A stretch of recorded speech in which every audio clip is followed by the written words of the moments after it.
सहसवार ही गिरते हैं मैदानी जंग में, कि सहसवार ही गिरते हैं मैदानी जंग में, वो तिफ़्ल क्या गिरेंगे जो घुटनों के बल चलते हैं। नमस्कार, जय हिंद, वंदे मातरम साथियों। मैं मनोज कुमार नायक, जगदम्बा पीजी महाविद्यालय खाजूवाला से।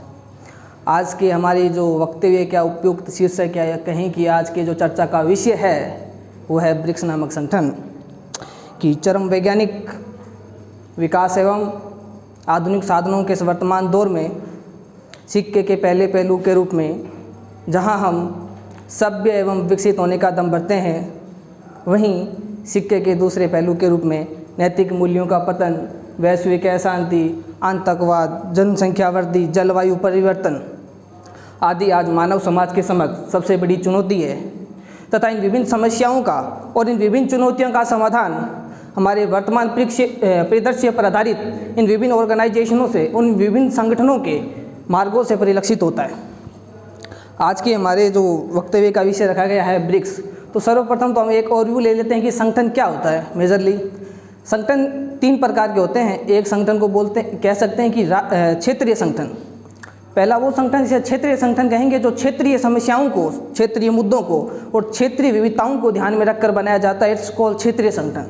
दूसरा संगठन होता है राष्ट्रीय संगठन, जो राष्ट्र की समस्याओं को, जो राष्ट्र के मुद्दों को और जो राष्ट्र के हितों को ध्यान में रखकर बनाया जाता है। इट्स कॉल्ड राष्ट्रीय संगठन।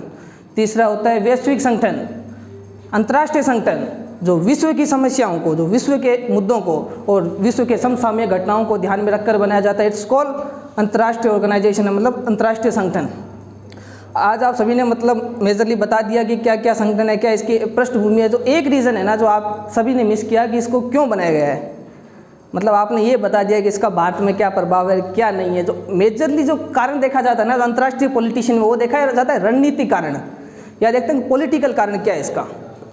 वो कारण ऐसे हैं कि जैसे संगठन बनाया जाता है, आपने बड़े बड़े संगठन देखे, राष्ट्रीय संघ देखा, संयुक्त राष्ट्र संघ भी देखा। इनका उद्देश्य था कि आगे विश्व में आने वाले समय में कोई ऐसी समाज के अंदर अराजकता, कोई युद्ध, कोई अराजकता का माहौल ना उत्पन्न हो। इस प्रकार से हमने राष्ट्रीय संघ भी देखा 1924 के अंदर, 1945 के अंदर संयुक्त राष्ट्र संघ भी देखा।